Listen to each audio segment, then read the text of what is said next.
Queridos amigos, estamos aqui para mais uma aula do nosso curso preparatório para a segunda fase da OAB em Direito Penal, aqui do Legal Educacional. Eu sou Rodrigo Capobianco. Estamos chegando na nossa aula de número 7, a sétima aula de um total de 24 aulas que nós teremos nessa preparação para a segunda fase, não é? Bom, como a gente sempre diz e repete, né, a gente já está avançando no curso. E você não tem apenas essas aulas regulares, hein? É claro que com as aulas regulares você teria plena condição já de se preparar para a OAB. As nossas aulas foram programadas para a gente cumprir todo o currículo e você se preparar para fazer as peças e também as questões. Mas nós temos um material adicional bastante intenso, né? Nós temos todas as aulas de penal e processo penal que nós gravamos para a primeira fase, que são disponibilizadas para a segunda, e as matérias que caem na primeira fase se repetem na segunda e vice-versa. Então é muito importante assistir essas aulas para você se robustecer um pouco mais de penal e processo penal.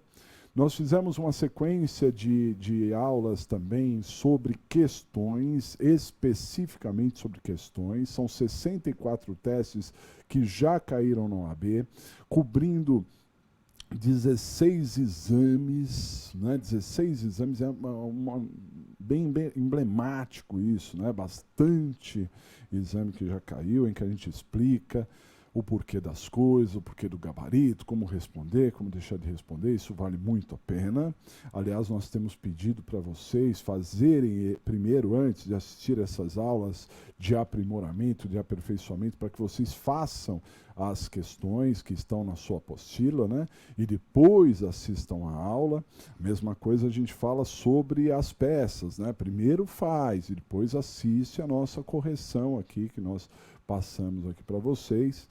E ainda a oficina de processo penal, em que nós fizemos algumas aulas construindo peças, né? Então são aulas de construção de peças, o que é bastante interessante também, bastante importante para você se preparar. Além de tudo isso, temos um conteúdo especial, diferenciado lá no Aulas Planejadas, né? Então você não tem desculpa. Estudar, você pode, há muitas possibilidades para você estudar. Você precisa se organizar, né? Então esse é o alerta. Estamos chegando à sétima aula, você precisa se organizar, ver um pouco de cada coisa, né? Ir construindo com calma. Temos ainda bastante tempo pela frente, mas você precisa ir construindo a sua aprovação, passo a passo, hein? Fiquem ligados nisso, mas não deixa o tempo passar não se acomoda.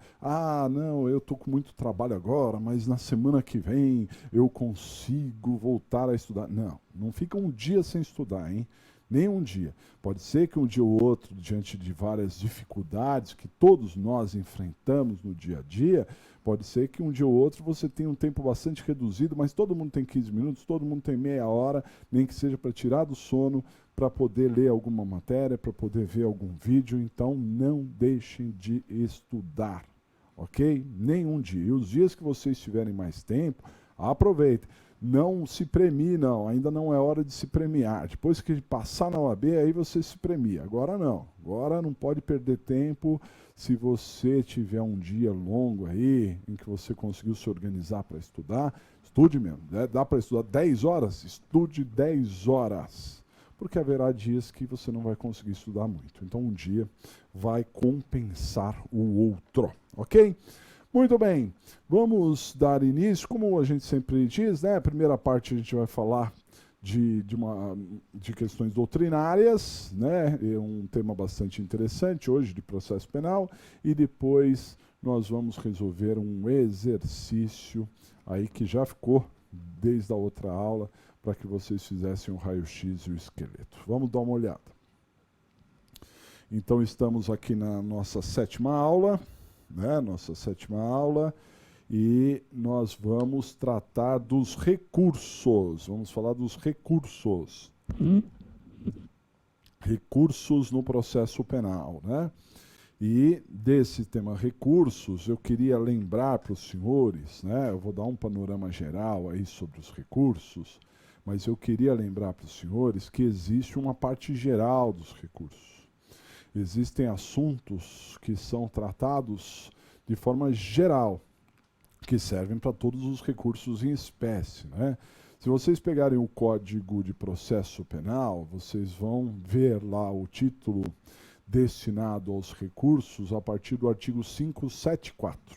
574, a gente tem os recursos, o título destinado aos recursos. O primeiro capítulo seria a parte geral dos recursos, que vai exatamente do artigo 574 até o 580. Depois, no capítulo 2, nós vamos tratar já dos recursos em espécie, começando com o rese no artigo 581, depois apelação no artigo 593 e assim por diante, né? Esses são os temas que vão se colocando. Primeiro a parte geral e depois a parte especial dos recursos, que tratam ali dos recursos em espécie, né? Muito bem. Primeiramente, por que recurso? Por que recurso? Porque as decisões de primeira instância, elas têm que poder ser revistas, né? O juiz, ele pode ser falho, o juiz pode errar, e é um direito, né, de quem está sendo processado ter a decisão de um juiz de primeira instância revista. Evidentemente que não são todas as decisões, né, porque isso faria com que o processo ficasse totalmente travado, né? Qualquer manifestação que o juiz desse, você recorria, e aí ia realmente travar todo o processo, né? Então, as decisões importantes, decisões, despachos e sentenças, né, que têm um peso, elas podem ser revistas por um órgão superior, né? E a forma de fazer com que uma determinada decisão seja revista é o recurso, ok? Aí surge a ideia do duplo grau de jurisdição. Então, o que seria o duplo grau de jurisdição? A possibilidade de ter uma decisão de primeira instância sendo revista por uma instância superior, por pessoas mais experientes, né? Por juízes mais experimentados e, com isso, podendo ter uma outra visão acerca do mesmo tema, né? Esse é o duplo grau de jurisdição, que é um princípio de processo penal, mas não é um princípio absoluto. Isso a gente tem que pôr em mente, né? O duplo grau de jurisdição não é absoluto. Há pessoas que são julgadas por prerrogativa da sua função, né? O chamado foro privilegiado. Então, algumas pessoas são julgadas nos tribunais. Há pessoas que são julgadas no STF, ok? Então, essas pessoas que são julgadas nos tribunais, elas não têm duplo grau de jurisdição, não há essa regra, né? Quando nós tivemos o primeiro processo do mensalão, o primeiro grande processo criminal que correu no STF, né? Muitas pessoas ficaram indignadas com o julgamento no STF. Até lembro aos senhores que quem tem prerrogativa da função atrai quem não tem. Então, aqueles que têm algum tipo de conexão, continência com aqueles que têm prerrogativa da função também são julgados por foros especializados. Então, no processo do mensalão, não tinha só deputado envolvido lá, né? Tinham outras pessoas que eram pessoas que não detinham nenhum cargo público, mas foram julgados também pelo STF em razão da continência, do concurso de pessoas, que faz com que todos devam ser julgados no mesmo local. E essas pessoas reclamaram: poxa, eu não quero ser julgado aqui. Porque, veja, olha só o pensamento à época. Eu quero ser julgado em primeira instância, porque se eu for julgado em primeira instância, eu posso recorrer para a segunda instância, depois eu posso, dependendo da matéria, ir para o STJ, ir para o STF, mas Se eu for julgado direto no STF, eu não tenho para onde ir.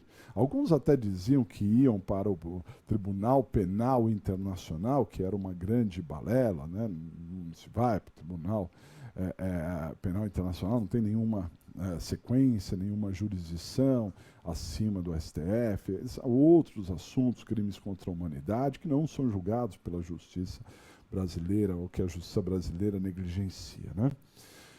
De fato, realmente, quem é julgado pelo STF não tem duplo grau de jurisdição, mas isso não tem nada de errado, até porque o duplo grau de jurisdição não é absoluto. Por isso, o STF lançou, inclusive, uma súmula 704, súmula 704 do STF, trata exatamente sobre isso, né? Que o duplo grau de jurisdição não é absoluto, e quem é julgado pelo STF mantém, né, ali a sua ampla defesa, o devido processo legal e tudo mais.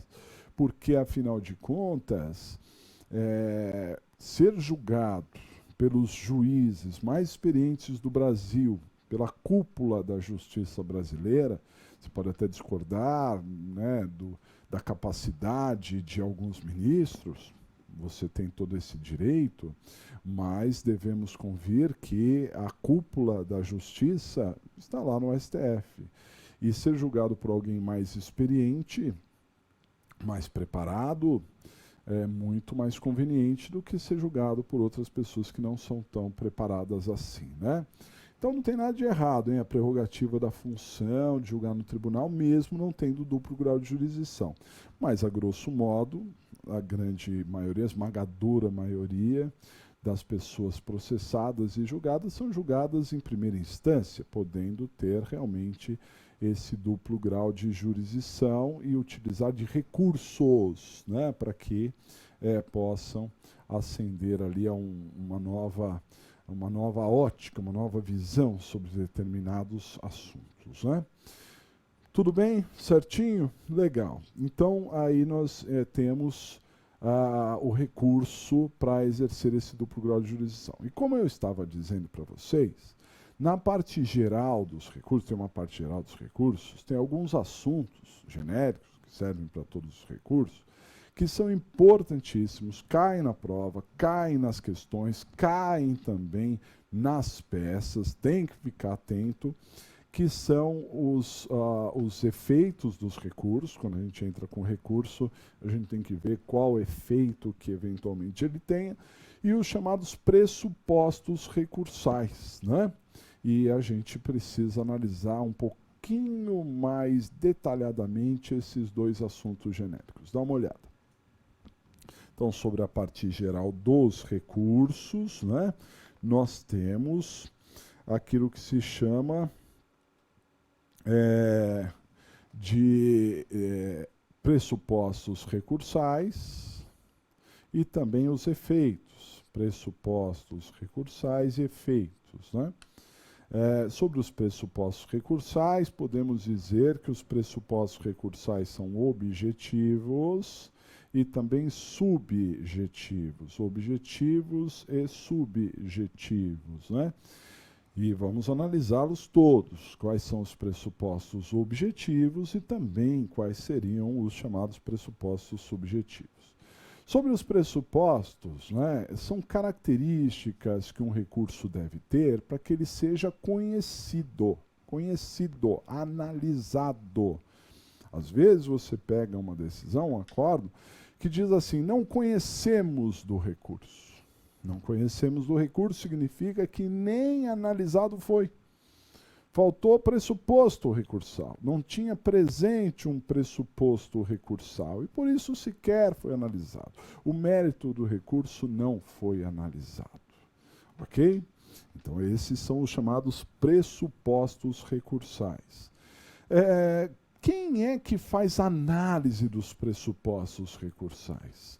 Então, nós devemos lembrar que todo recurso, sem exceção, ele é, em processo penal, ele é interposto na instância que deu a decisão. Todo recurso em processo penal, ele é interposto na instância que deu a decisão, né?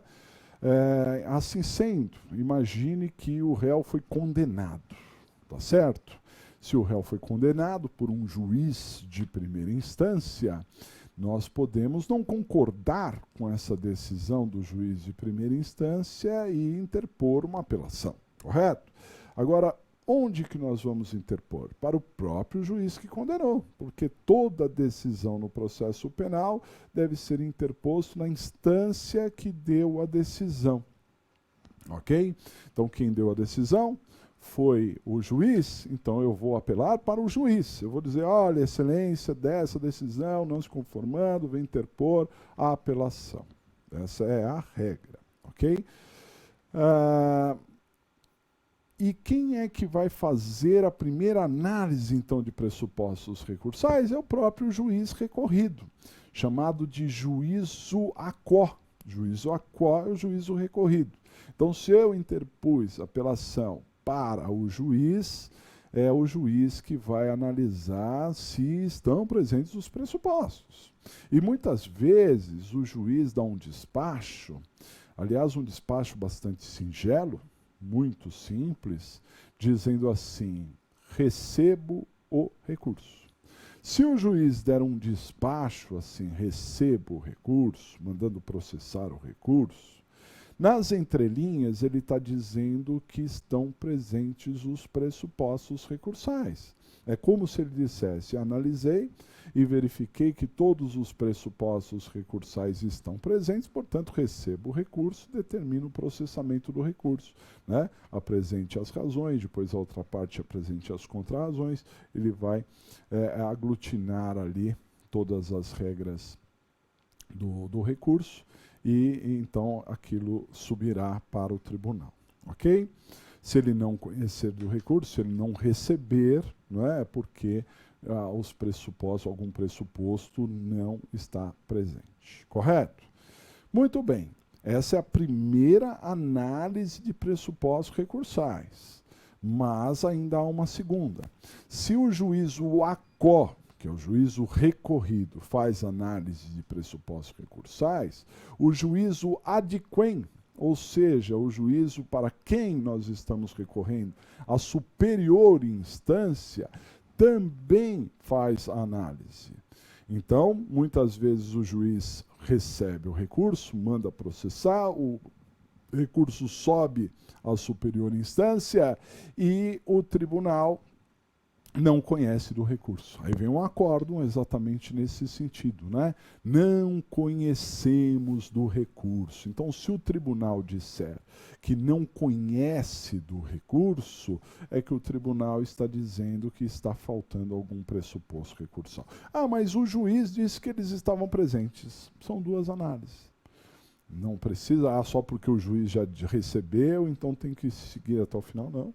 Nada impede que o juízo adquem possa também fazer essa análise novamente e indicar que, discordar do juiz e entender que algum pressuposto não estava presente, não conhecendo do recurso. Compreendido? Então, esses são os pressupostos, né, a forma de avaliação dos pressupostos recursais. Como eu disse a vocês, os pressupostos recursais são de duas categorias. Nós temos os pressupostos recursais objetivos e também os pressupostos recursais subjetivos. Objetivos e subjetivos, né? E vamos analisar primeiramente os pressupostos recursais objetivos. Dá uma olhada. Então, os pressupostos recursais objetivos, quais são eles? Primeiramente, cabimento, né? Então, para que um recurso seja analisado, tem que ser cabível recurso, né? Cabível. Há decisões que não cabem recurso. A grande maioria, né? Não há dúvida disso. A grande maioria dos recursos a grande maioria das decisões cabem recursos, né? O processo penal é muito mais linear que o processo civil. A rigor, qualquer despacho, decisão, sentença, cabe recurso. Mas há casos em que não há previsão, não é?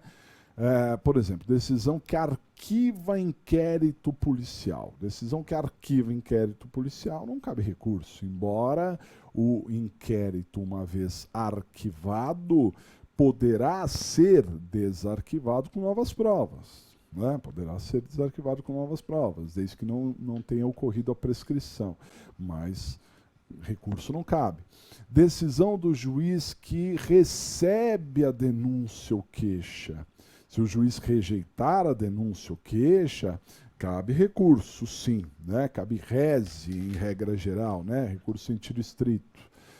Menos no GCRIM, que não cabe recurso em sentido estrito, seria apelação. Mas da decisão que recebe a denúncia ou queixa, não cabe recurso. Não cabe. Então, quando você vai entrar com recurso, você precisa analisar se cabe recurso, se é cabível, se é possível impugnar aquela decisão. Nem sempre as decisões são impugnáveis, ok? Próximo pressuposto objetivo, dá uma olhada. O próximo pressuposto objetivo é a adequação. A adequação. Não basta que eu entre com o recurso cabível, não basta que seja cabível o recurso, eu preciso entrar com o recurso certo, com o recurso adequado, com o recurso que tenha capacidade de fazer com que a decisão impugnada seja reavaliada, não é? O processo penal também, nesse sentido, é muito claro. De cada espécie de decisão, cabe uma espécie de recurso. Se você ficar na dúvida, a prova é com consulta, né, pessoal? Então, você tem uma decisão, você não sabe qual recurso, você vai ver recurso por recurso. E aí você vai eliminar as possibilidades. Vai lá no RESE, deixa eu ver se está no rol aqui, se cabe recurso em sentido estrito. Não, não cabe. Vou para o seguinte, apelação, aí vou seguindo, né, recurso a recurso para saber qual é o cabível. Na prova da OAB, na primeira fase, a gente sempre ensina que há uma exceção aqui, que é a chamada fungibilidade dos recursos, né? Por que para a primeira fase? Porque, já explico isso, mas aceita-se, inclusive na prática, que você entre com recurso inadequado, né? Vamos imaginar que cabe uma apelação, ao invés da apelação você entrou com recurso em sentido estrito ou vice-versa. Isso é aceito, porque há um princípio chamado fungibilidade dos recursos. Pelo princípio da fungibilidade dos recursos, o recurso que é inadequado será aceito como se fosse o adequado, desde que não haja má-fé. E a má-fé seria presumida se você perdeu o prazo do recurso certo e acabou entrando com recurso com prazo maior. Aí a má-fé é presumida, ainda que você realmente tenha boa-fé, que realmente tenha errado, presume-se a má-fé. Isso na vida prática e na primeira fase. Na segunda, esquece. Antigamente, quem entrava com a peça errada, a peça não prevista, tinha plenas condições de passar na prova, até porque entrar com a peça certa era apenas um item, né? Um dos pontos que deveriam ser analisados. Geralmente, quem erra uma peça, erra muitas coisas em cascata. Pode errar competência, alguns argumentos, pedidos e tudo mais, né? Mas eu, nesses mais de 20 anos que estamos em atuação aí, preparando alunos para a prova da OAB, vi muitas e muitas vezes pessoas entrarem com as peças erradas, as peças inadequadas e serem aprovados.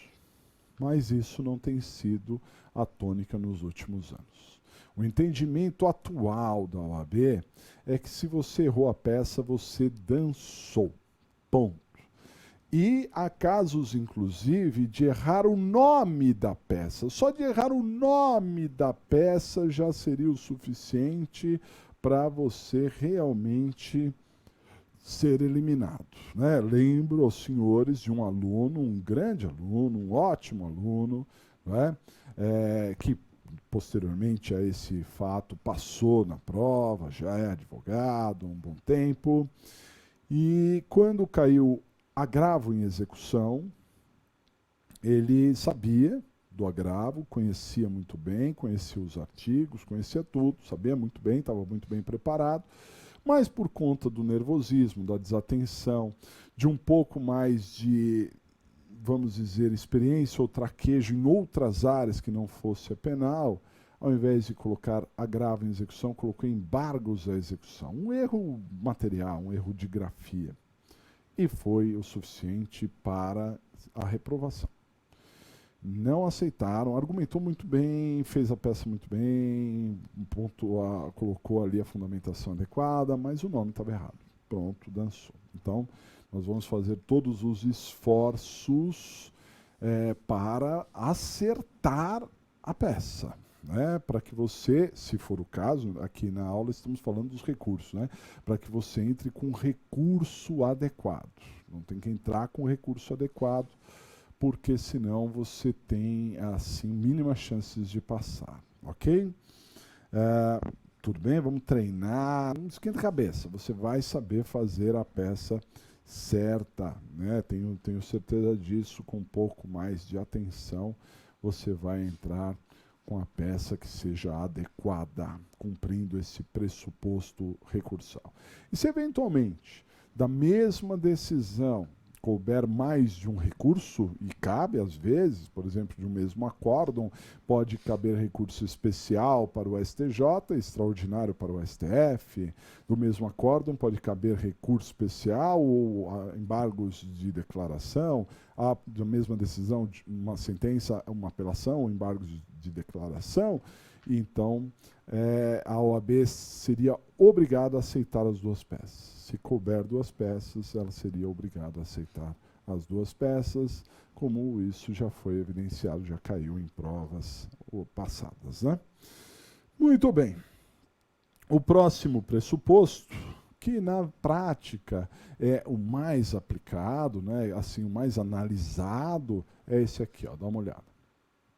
O pressuposto recursal objetivo, tempestividade. Tempestividade.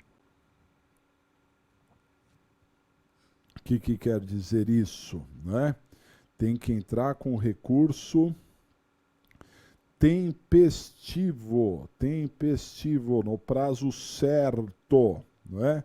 O recurso tem um prazo para entrar e nós temos que entrar no prazo certo. Aqui chamo a atenção dos senhores que muitas vezes a OAB diz para você interpor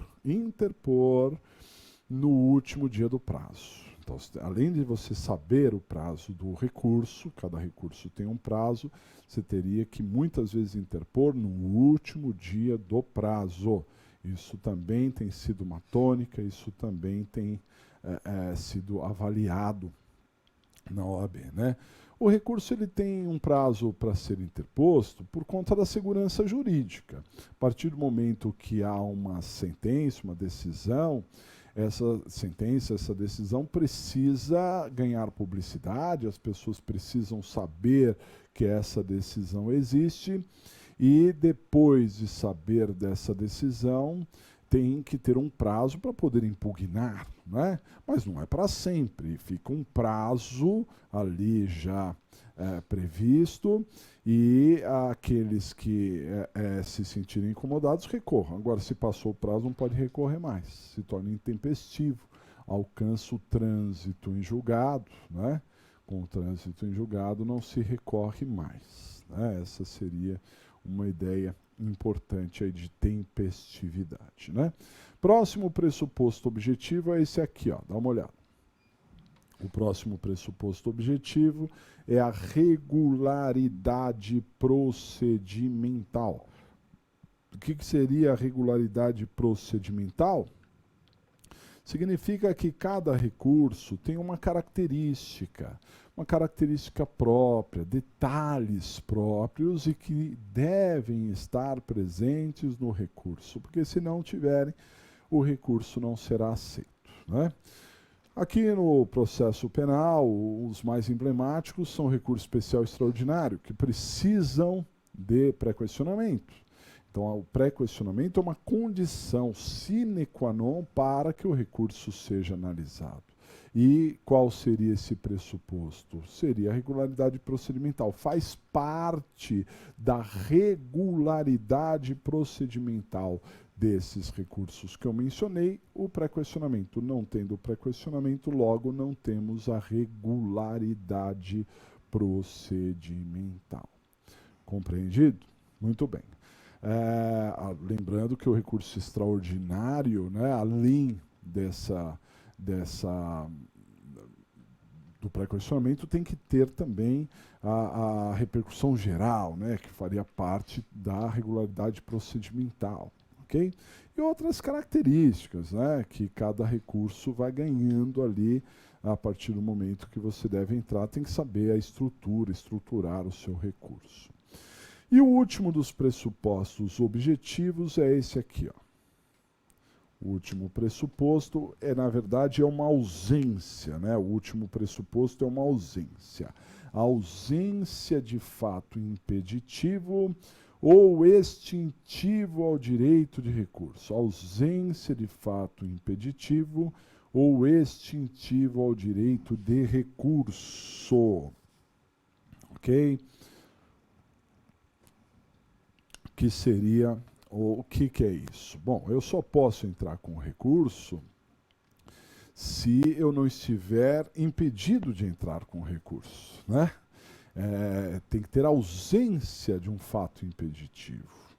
Se eu,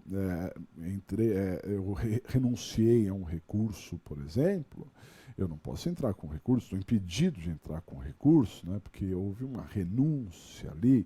Então, se eu renunciei, depois eu recorri, não será aceito, né? Eu recorri, mas depois desisti do recurso. Quando eu desisto do recurso, isso extingue o meu direito de recurso, né? Vejam, imagine que eu entrei com uma apelação e essa apelação será julgada ali numa quarta-feira, né? O tribunal vai ter uma sessão, numa quarta-feira será julgado. Se na terça-feira eu entrar com uma petição desistindo do recurso, esquece, né? Entrei com a petição, desisti do recurso, o meu recurso na quarta não será conhecido. Não, mas o desembargador já estava até com o voto pronto. Ele vai rasgar o voto, porque o recurso não será analisado. Vale destacar que o Ministério Público não está obrigado a entrar com recurso. O MP não pode entrar com recurso, mas se o MP entrar com recurso, não pode desistir do recurso. Não pode desistir. Ok? Então o recurso tem que ir até o final, né? Antigamente, no processo penal, nós tínhamos um fato que extinguia o direito de recurso, que era a questão da deserção. O recurso poderia ficar deserto o recurso, né? Por que deserção? O que era deserção no processo penal? Que não existe mais, vamos deixar claro isso, não existe mais a deserção no processo penal. Seria o seguinte, o réu estava preso no momento do recurso, né? Então, no momento em que ele ia recorrer, ele estava preso. E o que ele fazia durante a tramitação do recurso? Ele fugia da cadeia. Então, quando o réu recorria preso e no meio da tramitação do recurso o réu fugia da cadeia, ele tornava o recurso deserto. Mas esse pressuposto deixou de existir. Aliás, essa regra de deserção deixou de existir. Hoje, se o réu fugir ou não fugir, dá na mesma e o recurso será, sim, analisado. Será analisado. É fato. Compreendido? Legal? Então, esses são os pressupostos objetivos. Vamos ver na tela de novo? Então, os pressupostos objetivos são rigorosamente esses aqui, ó, o cabimento, a adequação, a tempestividade, a regularidade procedimental e também a ausência de um fato impeditivo ou extintivo ao direito de recurso, né? A ausência de um fato impeditivo ou extintivo ao direito de recurso. Compreendido? Legal? Muito bem.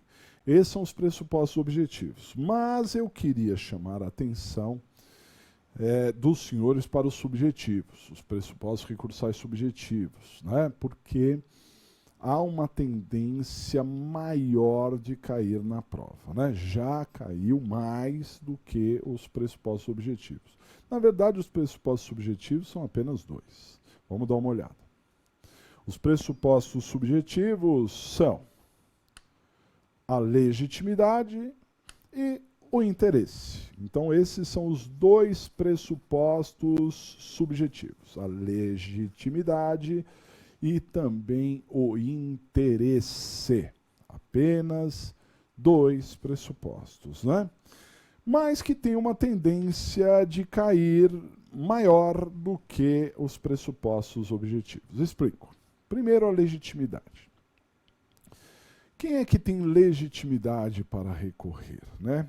Quem é que pode recorrer? No processo penal, praticamente, salvo uma exceção que eu vou dizer qual todos podem recorrer, né? Todos podem recorrer. E autonomamente. Explico. Quando sai uma sentença, o réu foi condenado, certo? As partes são intimadas. O Ministério Público é intimado, se não concordar com a decisão pode recorrer. A defesa, o advogado de defesa é intimado e tem legitimidade também para recorrer. Mas o próprio réu, sim, o próprio réu deve ser intimado. É diferente do cível, que intima o advogado. Não, no criminal, o próprio réu deve ser intimado. Ok? E o réu sendo intimado poderá recorrer da sentença, inclusive da sentença que ou quando o réu é intimado da sentença, vai junto com a intimação da sentença um termo de recurso ou renúncia. Então, o oficial de justiça intima o réu e dessa intimação o oficial de justiça pode explicar lá para o réu, deve explicar para o réu que ele pode recorrer. Ó, se você não gostou dessa decisão, você pode recorrer. Como é que eu faço? Assina aqui. Aí tem um termo lá de recurso que ele pode recorrer. Ele próprio, sem advogado, porque o réu tem ali a legitimidade para recorrer, né? O assistente de acusação tem legitimidade para recorrer. Quem é o assistente de acusação? É a vítima. É a vítima que se habilitou num processo de ação pública como assistente de acusação. A vítima não está obrigada a participar de um processo de ação pública, já que quem é o titular da ação penal é o Ministério Público, né? Mas a vítima pode se habilitar como assistente. Então ela vem ao processo, manifesta o interesse, se habilita como assistente. Essa vítima precisa de um advogado, porque a vítima em si não tem capacidade postulatória, mas ela precisa de um advogado. Esse advogado não é o assistente, como muitos podem pensar. O advogado é o advogado do assistente, porque, a bem da verdade, o assistente é a vítima, o ofendido. Compreendido? E ele pode recorrer. Ele é intimado também. O Ministério Público, até mesmo a vítima não habilitada, aquela vítima que não foi ao processo e se habilitou como assistente de acusação, até mesmo a vítima não habilitada poderá recorrer. Poderá entrar tanto com o rese, recurso em sentido estrito, quanto com a apelação. A vítima não habilitada pode sim recorrer, né? Diz a lei que ela não será intimada. Não será intimada. A vítima habilitada, que é o assistente, será intimada, mas a vítima não habilitada não será intimada. Porém, ela pode sim entrar com a apelação e com o recurso em sentido estrito nos 15 dias após o prazo do MP. O MP sim é intimado e depois que passou o prazo do MP, a vítima não habilitada pode entrar com recurso em 15 dias. Tem 15 dias para entrar com o recurso. Ok? Tanto com rese quanto com apelação. Então você pode ver que essa ideia de legitimidade aqui no processo penal é muito ampla. Quase todo mundo pode sim entrar com um recurso, né?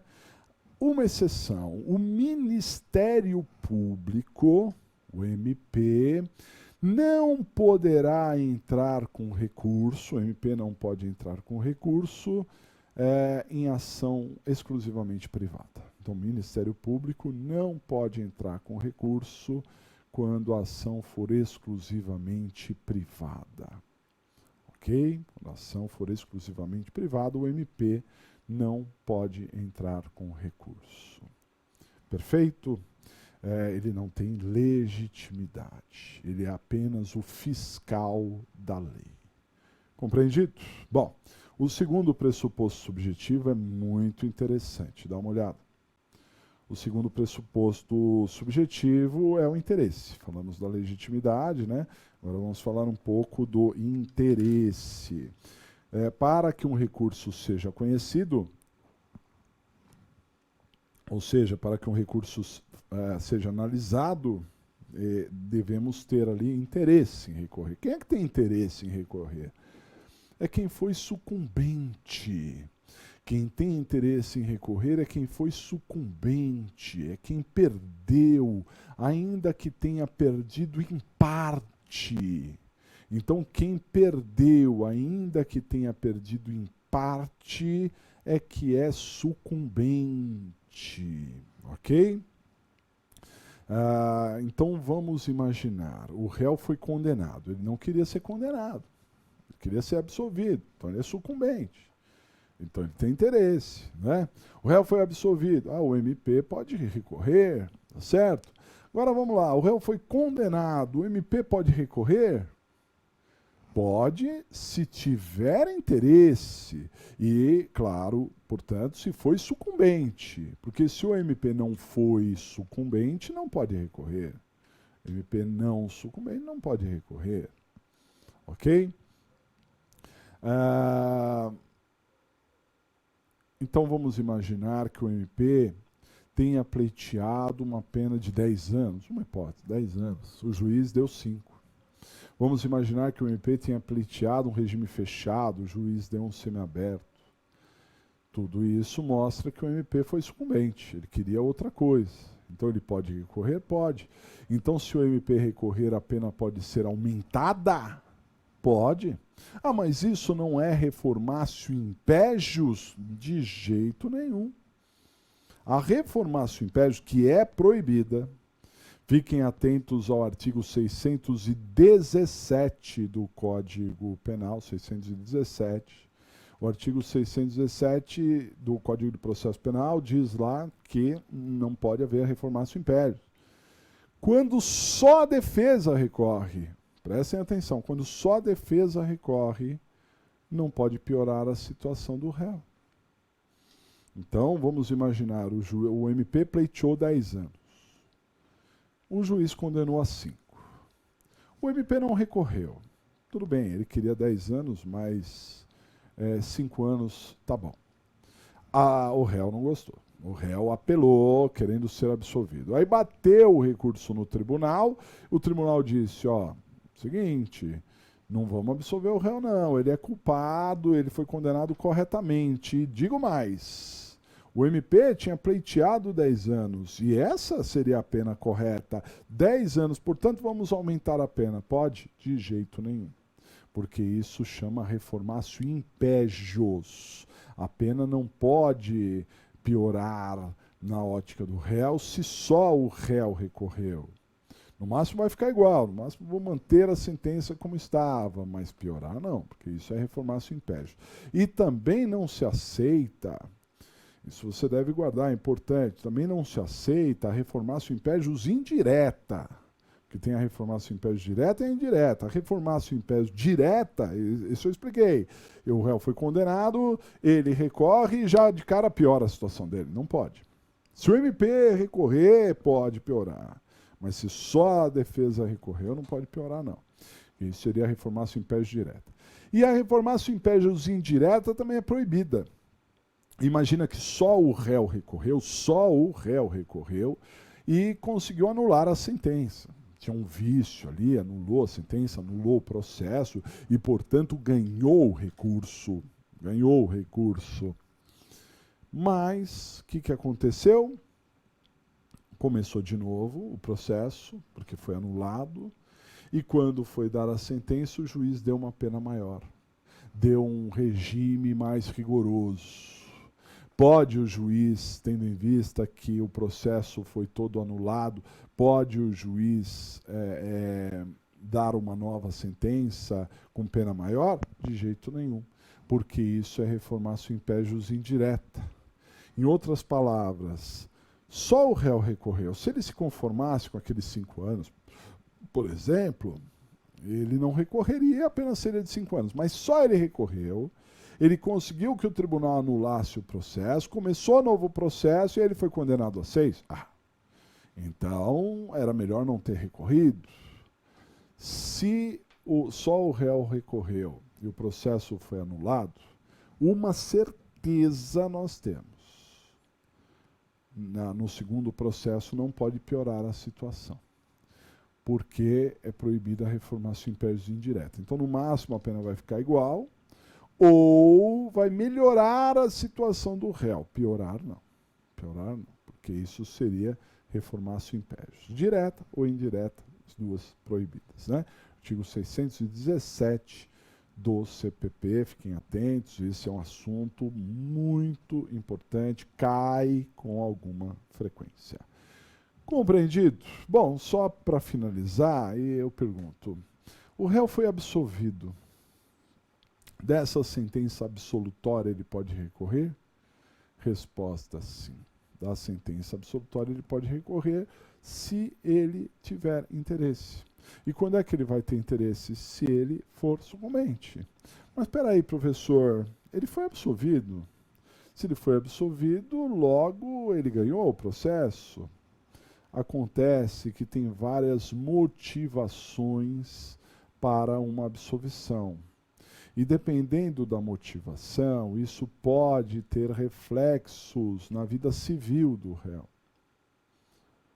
Né? Então isso nós falaremos oportunamente falaremos da sentença absolutória, falaremos da sentença condenatória, oportunamente falaremos disso, né? Mas de cara fique com essa ideia. Tem absolvições que podem ser melhores para o réu do que outras. Às vezes, para o réu é melhor ser absolvido por um motivo do que ser absolvido por outro. Então, se ele requereu ser absolvido por um motivo e ele acabou sendo absolvido por outro, ele é sucumbente, mesmo que em parte, e dessa decisão ele pode sim recorrer. Compreendido? Legal? Entenderam, senhores? Ótimo. Então, esses são os pressupostos recursais, objetivos e subjetivos, e para que um recurso seja analisado, para que um recurso seja aceito, todos esses pressupostos devem estar presentes. Legal? Muito bem. Falamos dos pressupostos e agora nós vamos, ainda dentro da parte geral dos recursos, tratar dos efeitos que um recurso pode ter, né? Efeitos. Então, quando você entra com recurso, esse recurso produz algumas consequências. Os efeitos de um recurso são consequências, né? Por conta da interposição do recurso. Nós temos 4 efeitos. Vamos dar uma olhada. Então, os efeitos dos recursos, né, eles podem ser Nós temos 4 tipos de recursos, então de efeitos. O primeiro efeito pode ser o efeito devolutivo. Efeito devolutivo é o primeiro efeito que um recurso tem. A propósito, todos os recursos, sem exceção, todos os recursos têm o efeito devolutivo. Todos. Efeito devolutivo é aquele pelo qual a matéria impugnada deve ser reavaliada. Efeito devolutivo, a matéria impugnada deve ser reavaliada. Ok? Esse é o efeito devolutivo. Quer dizer, eu vou devolver para o tribunal aquela matéria que eu impugnei. Vejam. De uma decisão, nós poderemos discordar da decisão por inteiro. Não é? Nada do que foi decidido me agradou, não gostei de nada. Então eu vou recorrer de tudo, in totum da decisão. Não é? Se eu recorrer de toda a decisão, o tribunal vai se manifestar sobre o quê? Sobre tudo, porque afinal de contas eu impugnei tudo. Não é? Mas de uma decisão eu posso discordar em parte. Em parte. Vamos imaginar que o réu foi condenado a uma determinada pena. Sobre a condenação, eu não discordo, porque o réu é confesso, né? Ele já aguardava e esperava ser condenado, nunca foi tese dele pedir a absolvição. Mas o que eu não concordei com a decisão foi a pena. A pena, discordo, a pena foi muito alta, o regime foi inadequado, tal. Então, o que eu vou impugnar daquela sentença? A pena, o regime, esse tipo de coisa, né? Bom, então eu entrei com a apelação, subiu para o tribunal. Chegando no tribunal, o que o tribunal pode se manifestar? O que eu devolvi para o tribunal? Somente a discussão acerca da pena. Somente a discussão acerca da pena. Né? Então, quando eu entro com recurso, eu limito o alcance desse recurso. Eu falo, o que eu quero discutir é daqui até aqui. Ó, né? Eu limito o alcance desse recurso. Né? Isso se dá o nome de efeito devolutivo. Existe até uma expressão em latim que diz tantum devolutum quantum appellatum. Tantum devolutum quantum appellatum. Então eu vou devolver para o tribunal aquilo que eu apelar. Né? O que eu não apelei, eu não posso, o tribunal não pode se manifestar. Então eu impugnei só a sentença. Se eu impugnei só a sentença, só a pena, o tribunal só pode se manifestar sobre a pena. Sobre a pena. Vamos dizer, o tribunal olhou e falou assim, nossa, né, essa condenação é injusta, porque o réu, ele confessou, porém, não tem respaldo nos demais elementos de prova, entendo que ele deveria ser absolvido. Não pode, porque isso não foi impugnado. Ok? Então isso é importante, né?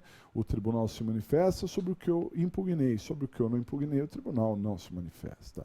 Inclusive no que diz respeito ao júri, né? Segunda fase do júri, lá, decisão em plenário, dessa decisão cabe apelação, nos termos do artigo 593, inciso 3º. Depois, com calma, e isso também nós veremos em outras aulas, vocês podem ver o inciso 3º do artigo 593 e perceberão que o inciso 3º tem 4 alíneas, A, B, C e D. Então, 4 motivos para apelar do júri, né, na segunda fase. A súmula,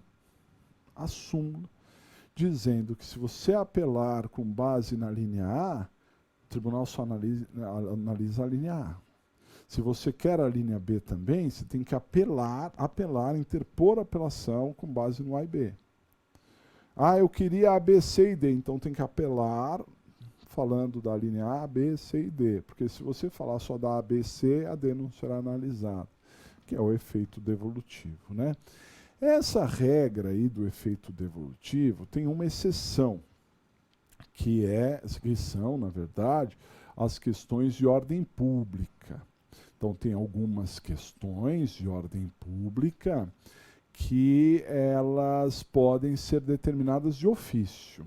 Então, não é incomum, aliás, eu na prática já vi acontecer algumas vezes, em que o réu recorre, apela, impugna vários fatores, chega lá no tribunal, o tribunal percebe uma prescrição que não foi aventada, não foi falada em apelação e declara extinta a punibilidade pela prescrição. Pode o tribunal fazer isso? Sim, porque é uma questão de ordem pública, uma questão que pode ser avaliada de ofício e, portanto, é uma matéria que não precisaria ser impugnada, né? Não precisaria ser impugnada para ser avaliada.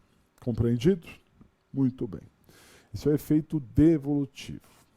Segundo efeito, e se eu disse para os senhores que o efeito devolutivo sempre está presente, em todos os casos temos o efeito devolutivo, o próximo efeito não é sempre não, né? O próximo efeito pode ter, pode não ter. Dá uma olhada no slide. O próximo efeito é o efeito suspensivo. Efeito suspensivo. Pelo efeito suspensivo,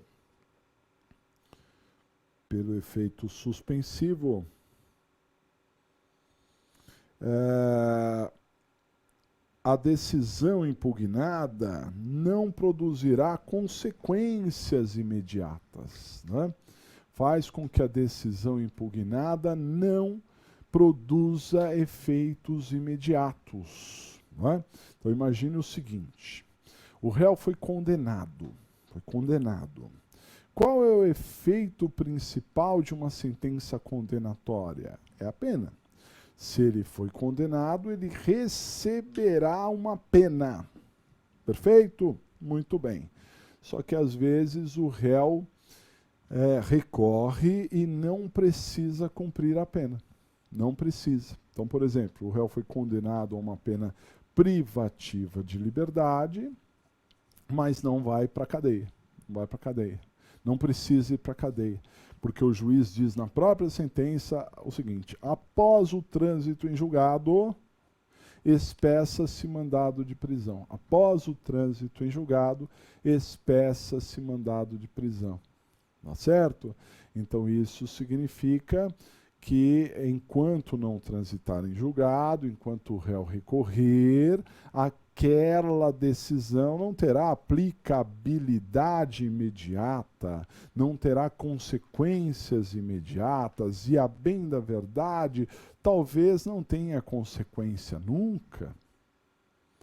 Por quê? Porque o réu foi condenado em primeira instância, pode ser absolvido em segunda, e o juiz disse, espeça-se mandado de prisão após o trânsito em julgado. Então, quando o juiz, na sentença, toma essa atitude, diz, após o trânsito em julgado, espeça-se mandado de prisão, ele está dizendo nas entrelinhas, olha, réu, se você quiser recorrer dessa decisão, você pode recorrer que a sua apelação terá efeito suspensivo. Vai fazer com que a decisão impugnada não tenha consequências imediatas. Há outros casos que o juiz não deixa recorrer em liberdade. Aí é diferente. Vem o juiz e diz assim, tendo em vista que o réu é perigoso, é isso, é aquilo, peça-se imediato mandado de prisão. Nas entrelinhas ele está dizendo, olha, réu, você pode recorrer, viu? Mas o seu recurso não terá efeito suspensivo. Você foi condenado e você tem que ir preso imediatamente, já cumprir pena. Desde o primeiro instante você tem que cumprir pena, porque, afinal de contas, o seu recurso não terá efeito suspensivo. Compreendido? Bom, diz a lei que o agravo em execução, essa é uma característica, né, o agravo em execução, previsto no artigo 197 da LEP, o agravo em execução não tem efeito suspensivo. Diz lá a lei que o agravo em execução não terá efeito suspensivo, ok? Também o recurso que impugna uma absolvição, vamos imaginar que o réu foi absolvido, né? E o recurso que for impugnar uma absolvição não tem efeito suspensivo, não pode ter efeito suspensivo, né? Não terá efeito suspensivo. Compreendido? Porque a sentença absolutória tem que valer de imediato. Vamos imaginar que o réu está preso durante o processo. Aí ele foi levado a julgamento no júri. Foi absolvido no júri, tem que ser solto imediatamente. Ah, mas o MP vai recorrer, mas o recurso não terá efeito suspensivo, porque é um recurso que está impugnando uma sentença absolutória. E a sentença absolutória tem que valer desde o primeiro momento, desde o primeiro instante. Compreendido? Legal? Ótimo. Eu falei do efeito devolutivo, falei do efeito suspensivo. Ainda tem outros dois efeitos. Dá uma olhada. Então, o próximo efeito é o efeito extensivo. O que seria o efeito extensivo? O efeito extensivo é aquele que beneficia o co-réu não recorrente. Esse é o efeito extensivo. É aquele que beneficia o co-réu não recorrente. Vamos imaginar que dois réus respondem a um processo e os dois foram condenados. Um deles recorreu e o outro, sei lá, por qualquer motivo que a gente possa imaginar, não recorreu. Um recorreu e o outro não recorreu, não quis recorrer, né? Então, vejam só, às vezes esse recurso aqui, desse réu, vai influenciar o outro réu que não recorreu, vai influenciar, né? Vai ter um efeito extensivo, vai se estender para o outro. Bom, de acordo com o artigo 580 do CPP, esse efeito extensivo, ele sempre ocorrerá, salvo por questões pessoais. As questões pessoais não se comunicam, né? Então, quando se fala em questões pessoais, não há esse efeito extensivo. Se não for uma questão pessoal, haverá efeito extensivo. Então, vamos imaginar, os dois foram condenados, esse recorreu, esse não. Esse recorreu e aduziu que o fato era atípico, que ele não deveria ser condenado, que ele deveria ser absolvido. Veio o tribunal e disse, é atípico para esse, é atípico para esse. Para os dois, vai se estender para o outro, porque, afinal de contas, não é nada pessoal. Agora, os dois foram condenados, esse recorreu, esse não. Esse daqui alegou que a pena foi muito alta, porque ele é primário, bonzinho, um santo na terra, a pena deveria ser menor. Aí o tribunal fala, é verdade, vamos reduzir para isso. Vai reduzir para o outro? Não. Porque isso é uma condição pessoal. E a condição pessoal não se estende ao co-réu. Ok? Não se comunica. As questões pessoais não se comunicam. Isso é importante. Ok? Muito bem, e o último efeito, que é o mais simples de todos, mas é o que tem o maior número de nomes. E esses nomes, eventualmente, são falados na prova da OAB, né? Dá uma olhada nesse último efeito. O último efeito que um recurso pode ter é o chamado efeito iterativo, também conhecido como efeito regressivo, ou efeito devolutivo diferido. Então, efeito regressivo ou efeito devolutivo diferido. O que seria esse efeito regressivo ou devolutivo diferido? Esse efeito é o juízo de retratação, né? O efeito iterativo, regressivo ou devolutivo diferido é o juízo de retratação. O que significa isso?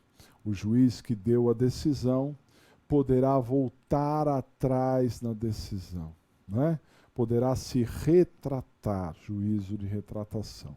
Alguns recursos possibilitam o juízo de retratação, porque alguns recursos têm esse efeito devolutivo diferido, esse efeito regressivo, esse efeito iterativo, ok? Os casos mais emblemáticos, recurso em sentido estrito, o rese, então o rese tem sim juízo de retratação, e o agravo em execução.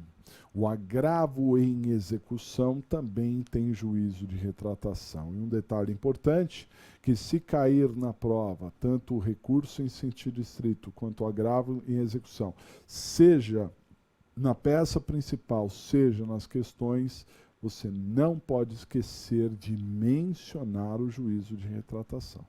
Não pode, porque vale ponto para aquele que falou do juízo de retratação, tanto no rese, recurso em sentido estrito, quanto no agravo, que vai seguir basicamente as mesmas características do rese. Compreendido? Muito bem. Bom, na aula de hoje, então, nós falamos nessa parte doutrinária, né, da parte geral dos recursos. É claro que depois, no decorrer das aulas, nós vamos falando de cada um dos recursos em espécie, dando as suas características, né, mais importantes, para que vocês passem a entendê-los melhor, os seus requisitos, mas lembre-se que tudo isso que falamos na aula de hoje se aplicam a todos os recursos. E dessa forma, se você for formular um recurso, você deve seguir esse padrão para que o seu recurso seja conhecido, para que o seu recurso seja analisado. Por outro lado, se você vai criticar o recurso do MP, o MP é quem entrou com o recurso, você vai contrarrazoar o recurso. Então aí tenha mais atenção ainda, porque pode ser que o recorrente, pode ser que o MP não tenha seguido este padrão correto, né? E aí você, advogado, tem que ser capaz de fazer essa crítica e mostrar que o recurso do Ministério Público não deve ser conhecido, não deve ser analisado por falta de um pressuposto recursal, um desses aí que a gente acabou de mencionar. Ok? E, além disso, os efeitos, né? Quando terá um efeito, quando não terá, tudo isso deve ser analisado com muito cuidado. Compreendido? Legal, senhores? Muito bem. Então, agora nós vamos partir para a segunda etapa aqui da nossa aula, que é a análise de um exercício. Um exercício que nós já pedimos na outra aula, porque na última aula nós tivemos uma aula de tese, né? Tese de falta de justa causa, uma tese importantíssima que você deve sempre ver e rever, né? Então nós já tínhamos pedido na outra aula e ficou a correção para essa aula. Teve bastante tempo para você fazer, né? Me refiro a esse exercício aqui, ó, dá uma olhada. Vamos analisar doravante o exercício de número 5 da apostila, tá? Então abram, por gentileza, o exercício de número 5, que eu pedi para vocês fazerem o raio-x e o esqueleto, né? Raio-x e o esqueleto.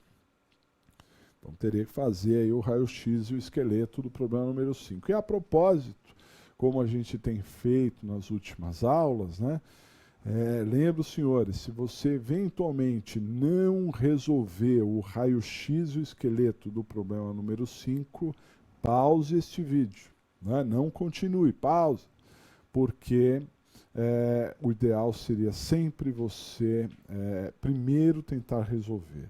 Quebrar a cabeça, chegar a conclusões, buscar caminhos, criar uma estratégia para analisar. E aí corrigir, né, de acordo com o que falaremos em aula. Porém, se você não fez, você não fez, você não teve sequer a oportunidade de errar, não é?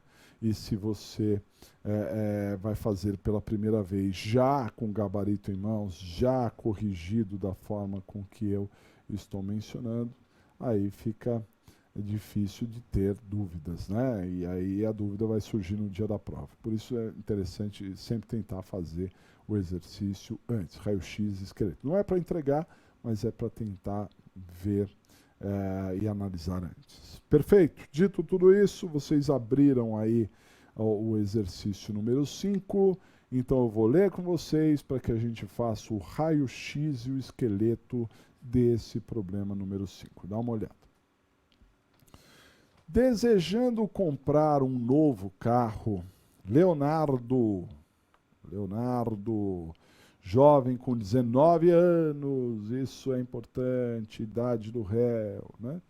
Decidiu praticar um crime de roubo em um estabelecimento comercial com a intenção de subtrair o dinheiro constante do caixa. Narrou o plano criminoso para Roberto, né, seu vizinho, mas este se recusou a contribuir, ok? Leonardo decidiu, então, praticar o delito sozinho. Dirigiu-se ao estabelecimento comercial, nele ingressou e, no momento em que restava apenas um cliente, simulou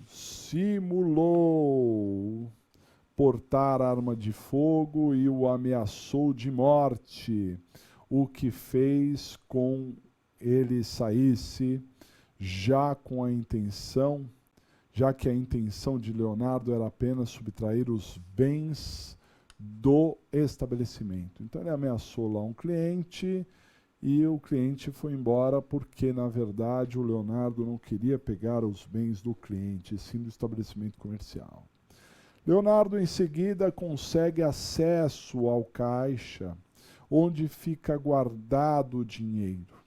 Mas antes de subtrair qualquer quantia, verifica que o único funcionário que estava trabalhando no horário era um senhor que utilizava cadeira de rodas. Então, o único funcionário era um senhor numa cadeira de rodas.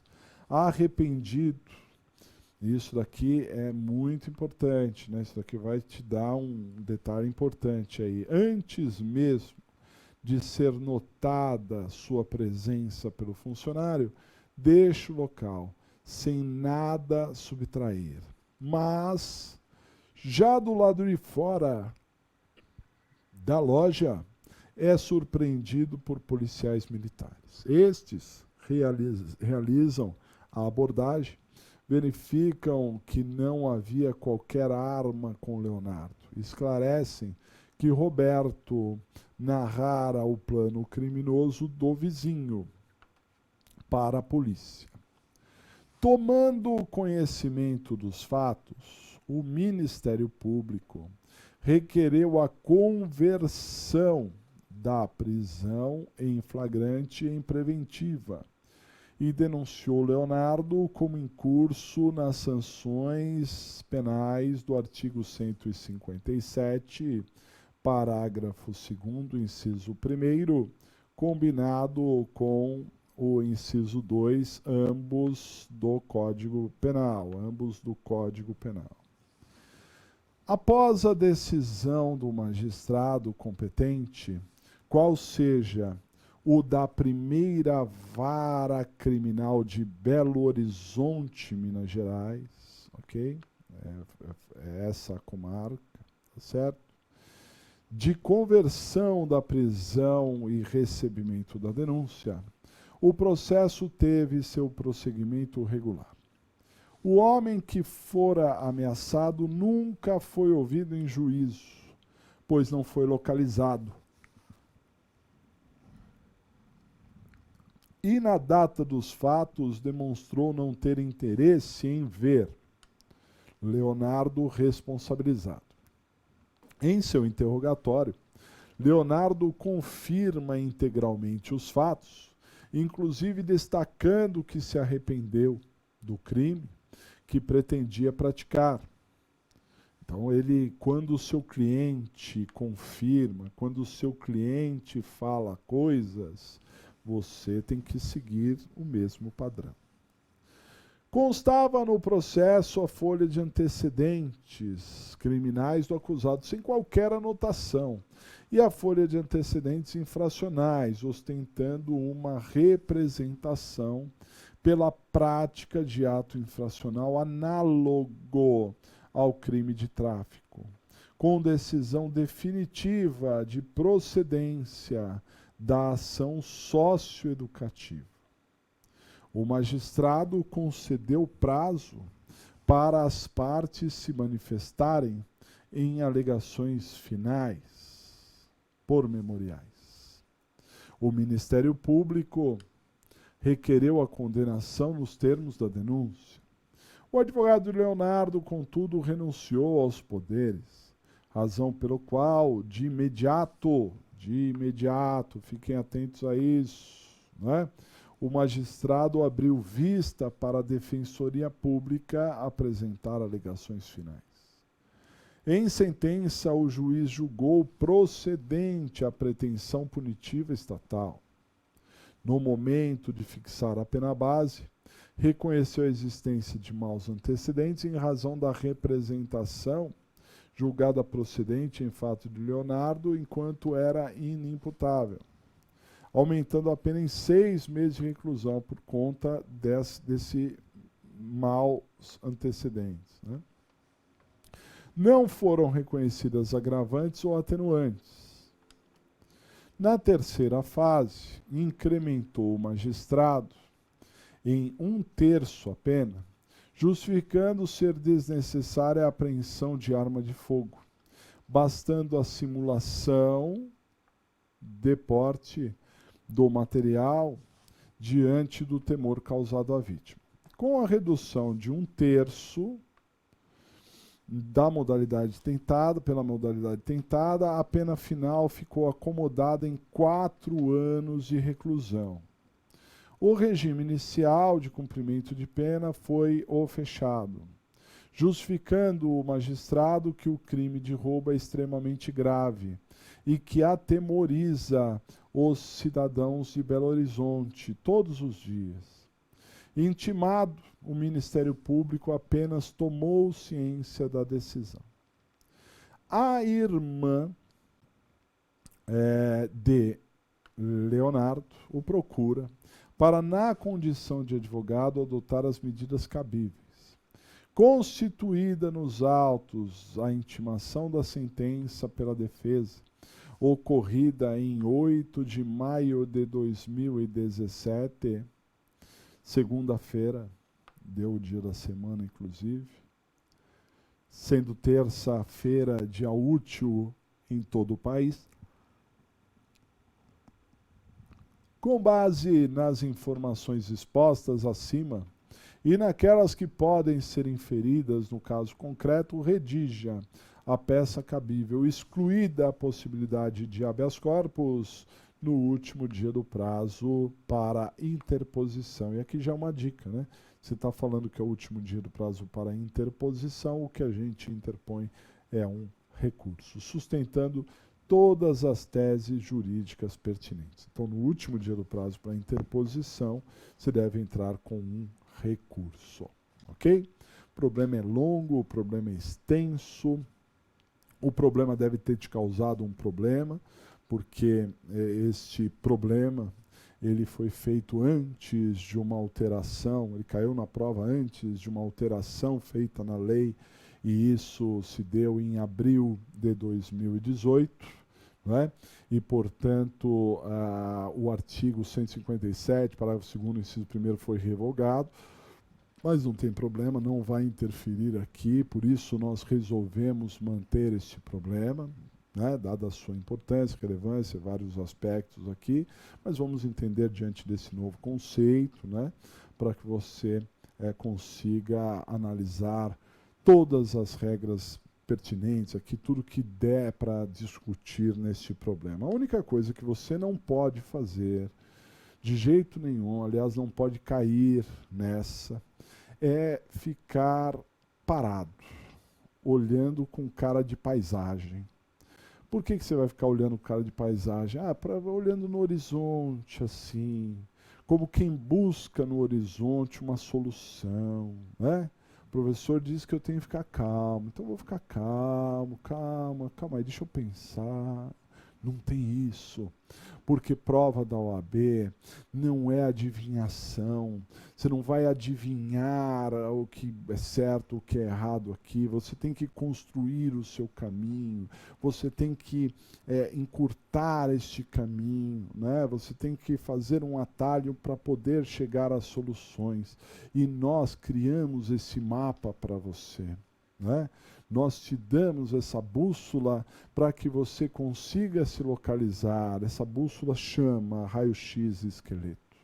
Se você seguir essa estratégia, se você fizer adequadamente o raio-x e o esqueleto, não tem quem consiga te barrar. Você vai conseguir resolver toda a prova e será inevitavelmente aprovado, ok?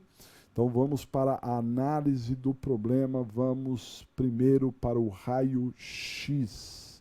O que seria o raio-x? O raio-x é o fichamento, em que você vai tirar desse problema longo do Leonardo, detalhes objetivos, detalhes práticos, tira do meio ali, para que você anote no seu rascunho, né?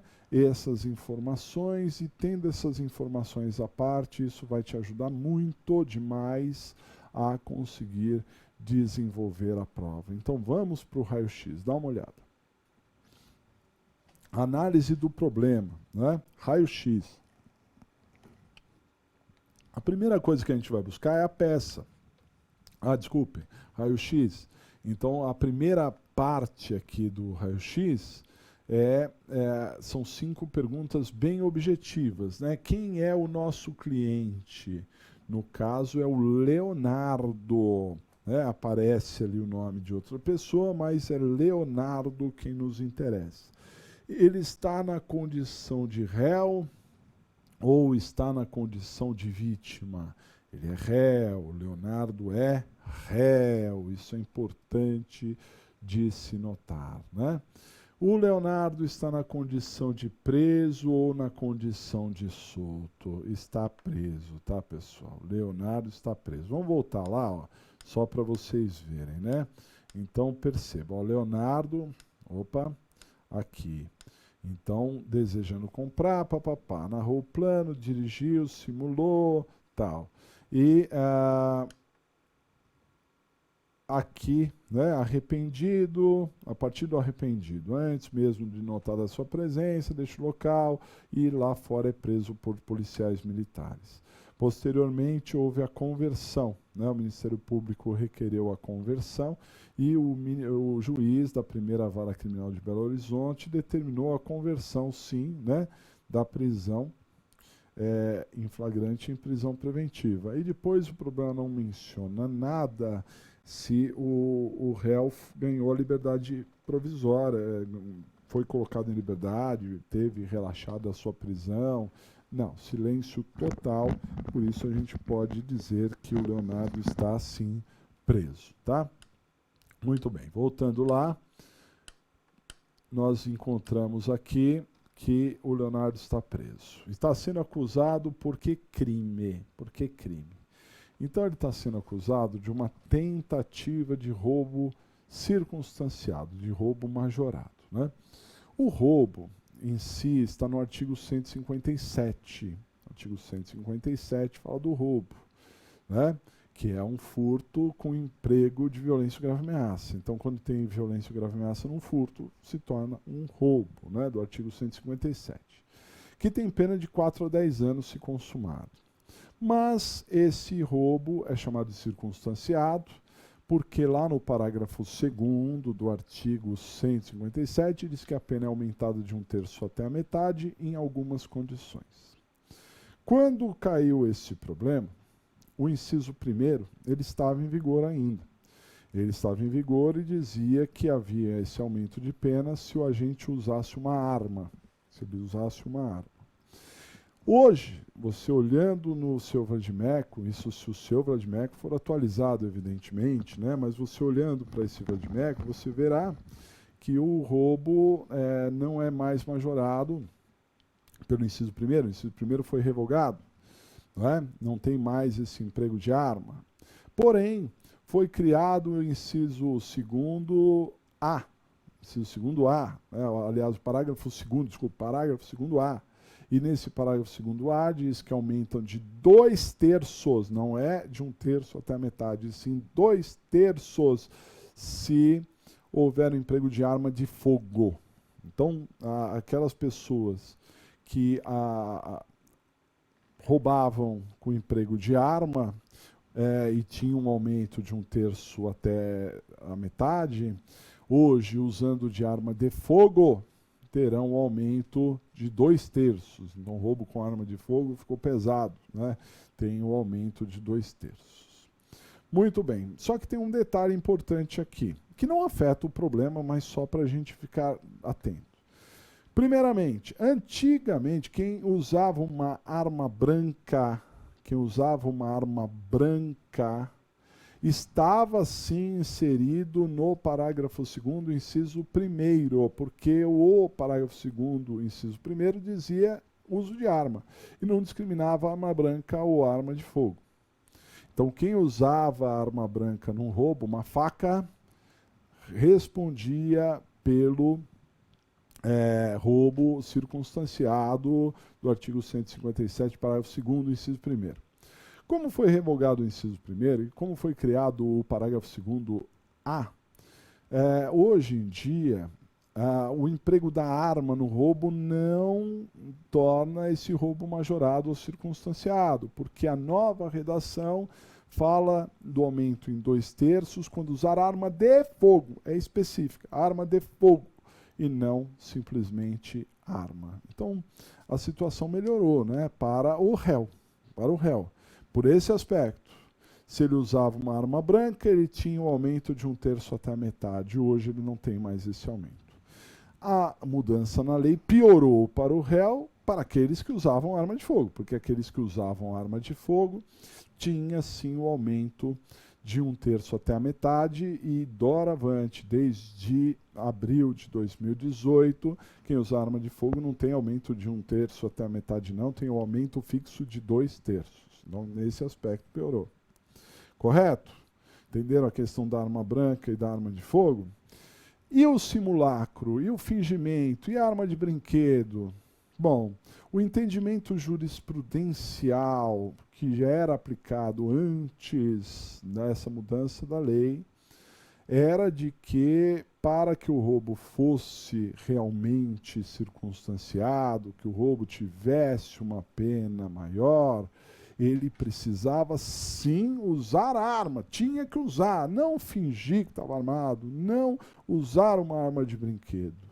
Entendia a jurisprudência que usar arma de brinquedo ou fingir que estava armado não tornava o roubo majorado, e se eventualmente o Ministério Público insistisse, né, o juiz insistisse em aumentar a pena, era para pedir o afastamento, que é já uma tese que eu estou adiantando aqui no problema, né? Mas com a nova redação, agora ficou mais claro, deixou de ser algo jurisprudencial, passou a ser caso de lei, porque hoje a lei fala do emprego, sim, de arma de fogo, não de uma arma que simule a arma de fogo, nem fingir que tem uma arma de fogo, ok? Então, fingir que está armado, simular, usar arma de brinquedo, hoje em dia, por força de lei, não majora o roubo.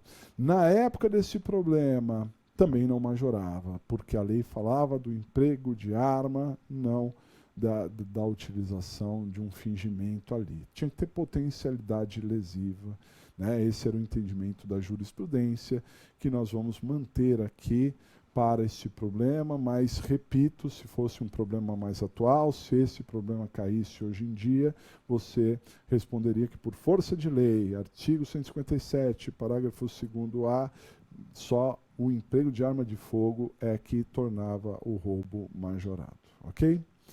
Bom, tudo isso eu já adiantei, só para fazer essa breve análise da mudança da lei, né? Mas o réu ele está aqui acusado de 157, parágrafo 2º, inciso 1º, combinado com 14.2, ou seja, uma tentativa de roubo majorado. E que teria que pena? Dá uma olhada aqui no slide. Então, o quinto item é a pena em abstrato. E qual seria a pena em abstrato? Para um roubo simples, a pena é de 4 a 10. Para o roubo majorado por este motivo, a pena seria de 4 a 10, aumentada pela lei anterior em 1/3 até a metade. Pela lei atual, aumentada em 2/3. E reduzida pela tentativa de 1/3 a 2/3. Reduzida de 1/3 a 2/3. Essa seria a pena em abstrato, reduzindo de 1/3 a 2/3. Compreendido? Ótimo, muito bem. Superada essa primeira página do raio-x, vamos à segunda. Dá uma olhada. Aqui nós vamos olhar a pena em concreto. Tem pena em concreto? Tem ou não tem? Tem, senhores. Vamos voltar lá no problema. Ó. Então, o juiz aplicou a pena. Olha só. Então,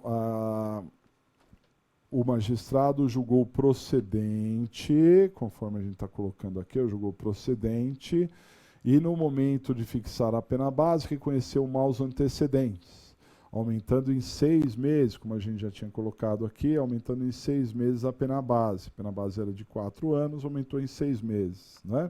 Na segunda, não foram reconhecidas agravantes e atenuantes. Na terceira, aumentou 1/3 por conta do emprego de arma, justificando que era desnecessário a arma de fogo, bastando o simulacro, a gente já viu que isso não é possível, e reduzindo em 1/3. Reduzindo em 1/3 pela tentativa, né? E aí a pena acabou sendo fixada em 4 anos de reclusão. A pena final foi fixada em 4 anos de reclusão. Aumentou 1/3 e depois reduziu 1/3. Né? Na modalidade tentada, ok?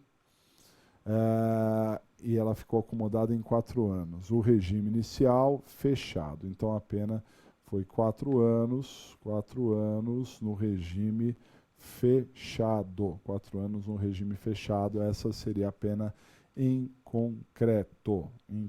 4 anos no regime fechado. Muito bem. Seguindo. Olha só. Qual seria o rito? Qual seria o rito processual? Então, primeiro a gente vê se é GCRIM. Tentativa de roubo é GCRIM? Não, não é GCRIM. Tentativa de roubo não é GCRIM.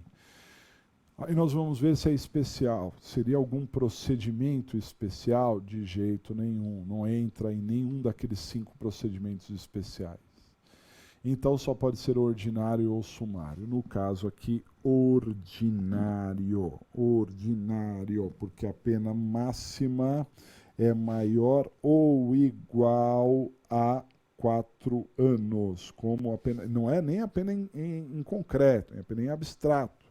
A gente analisa isso pela pena em abstrato. Pena em abstrato não é maior ou igual a 4 anos. Não é maior nem igual a...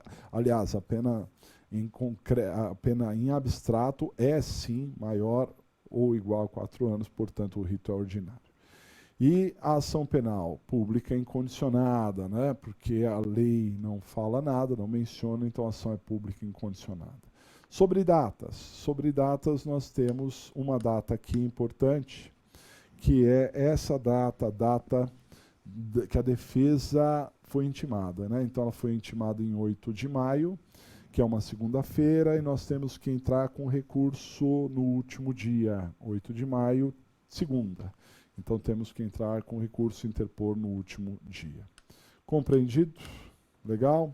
Muito bem. Então esse é o raio-x que não resolve o problema, mas que nos habilita para podermos resolvê-lo, para poder ir para o esqueleto e identificar qual a peça, qual a competência, para onde manda, esse tipo de coisa, né? Mas pelo menos já fizemos essas anotações, tiramos da peça complexa esses itens que vão certamente nos ajudar e muito a resolver o problema, né? Vamos agora para o esqueleto, dá uma olhada. Uma vez feita a análise objetiva, você deve partir em direção à solução, que é o esqueleto.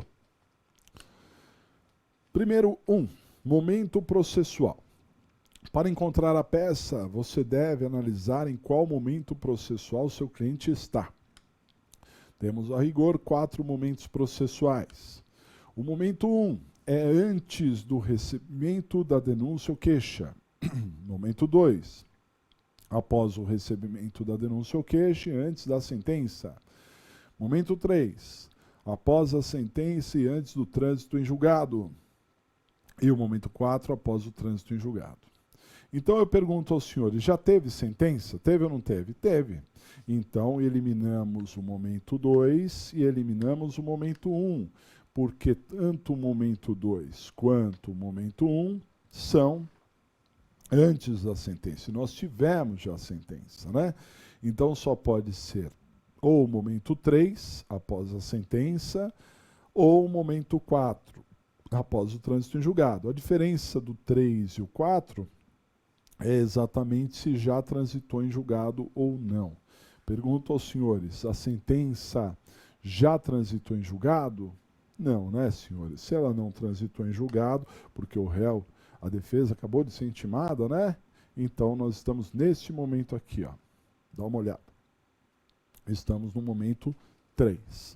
Após a sentença, antes do trânsito em julgado, momento 3. E o momento 3 é o momento de recurso. Se cair na prova, o momento 3 é o momento de recorrer. Cai muito, hein? Cai muito, né? E o momento 3 é o momento de recurso. O que nós precisamos saber é qual recurso. Qual recurso, né? E para isso nós temos que identificar a natureza jurídica da sentença, da decisão, né? E eu pergunto, qual foi a decisão? Uma condenação. De sentenças condenatórias ou absolutórias, a rigor do artigo 593, cabe esse recurso aqui, ó, dá uma olhada. Então, ó, momento 2, peça processual. Então, dependendo do momento processual, você pode utilizar uma peça.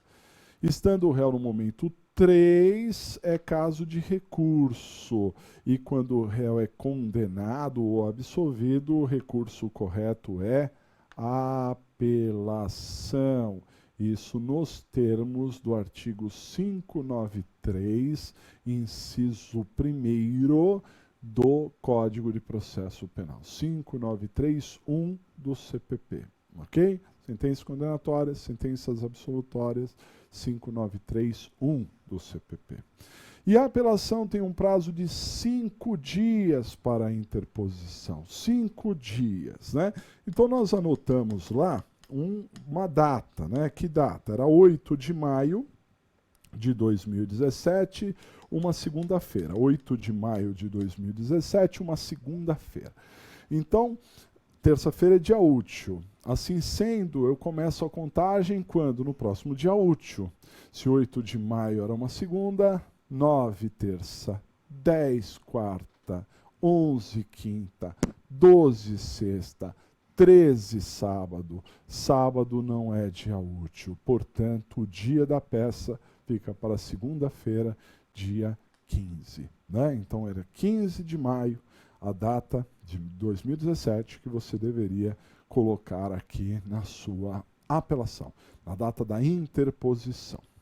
Vale destacar que na vida prática, quando você entra com uma apelação, você pode somente interpor e ficar aguardando para ser intimado a apresentar razões.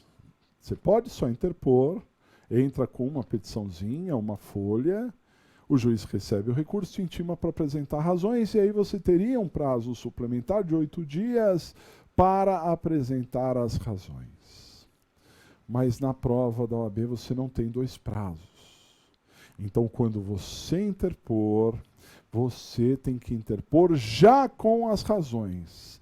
Cuidado, não some prazos.